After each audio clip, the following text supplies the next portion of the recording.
De retour au CrossFight avec Arnold Quero. Arnold Quero, bonjour à toi. Bonjour. Donc Arnold, tu vas bientôt rencontrer au SHC 10 en Suisse un adversaire de la FFA, pensionnaire de la FFA, qui s'appelle Maxime Seban. Est-ce que tu peux nous exprimer un peu plus ta stratégie vis-à-vis de ce combat? Moi déjà la première des choses, ma stratégie de combat, je pense qu'il voudra me ramener au sol. Donc j'ai beaucoup travaillé sur les défenses d'amener au sol. Et je vais essayer d'exprimer du mieux possible mon striking. Et voilà, c'est la stratégie de base. Sinon, il y a une belle opposition de style entre vous deux, puisque tu es titulaire de 5 victoires par KO. Ton opposant, lui, a 5 soumissions. Est-ce que tu ne crains pas ces dispositions en soumission, justement, par rapport à toi? Non, je crains pas du tout. Après, je sais que c'est un adversaire qu'il faut que je prenne au sérieux. Je sais que la plupart des personnes me donnent favori, mais je sais très bien que le sport qu'on fait, c'est pas du foot, quoi. Sur un coup, ça peut terminer, donc je prends personne à la légère. Je suis parti m'entraîner 2 semaines dans un camp d'entraînement pour perfectionner ma prépa. Donc je ne le prends pas à la légère, je sais que ça va être un combat dur et je suis prêt de toute façon. Est-ce que tu ambitionnes quelque chose de plus pour la suite de ta carrière après ce combat? Est-ce que tu as déjà des projets en fait?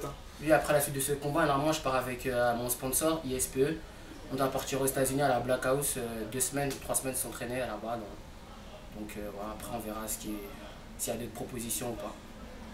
Et tu vas bien. Donc je voudrais qu'on revienne un tout petit peu sur le début de ta carrière, c'était au Contender. Personne n'a oublié ce KO que tu avais mis, qui avait résonné dans toute la salle, toute la soirée, parce que finalement, on a vu tes adversaires impressionnés par tes capacités et gagner donc la victoire. Qu'est-ce que tu as pensé? Quel est le ressenti que tu as eu lors de cet événement? Bon, déjà lors de cet événement, c'est vrai, il y a eu beaucoup de pression parce que mon premier adversaire, Mohamed, c'était le favori du tournoi. Donc je pense qu'avec le KO que j'ai mis, je pense que mes 2 autres adversaires étaient plus impressionnés qu'autre chose, puisque je le voyais sur le combat, c'était beaucoup sur le reculoir. Donc moi ça m'a permis de jouer de ça et de finaliser mes deux autres combats. En tout cas, tu as fortement impressionné la tendance par ce KO qui a électrisé la soirée. Il est resté imprimé dans les têtes tout le long de la soirée. Et ça nous avait démontré déjà tes qualités, puisque c'était ta première apparition dans le domaine du pancras, j'ai dit du MMA, mais du pancras. Et puis, après ce combat donc contre Maxime Seban, est-ce que tu as déjà un adversaire potentiel dans une autre organisation? Non, pas encore. Pas encore? Pas encore, non, pas encore. Donc juste ce combat-là, déjà dans un premier temps, voilà. Ça te fait une rentrée? Voilà, déjà, ça me fait de belles entrées. Donc voilà, c'est le premier obstacle de la saison. Donc on va essayer de traverser coûte que coûte et ramener du verre à la maison.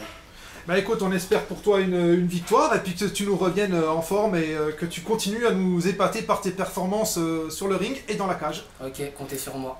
Merci à toi Arnold. Merci à toi.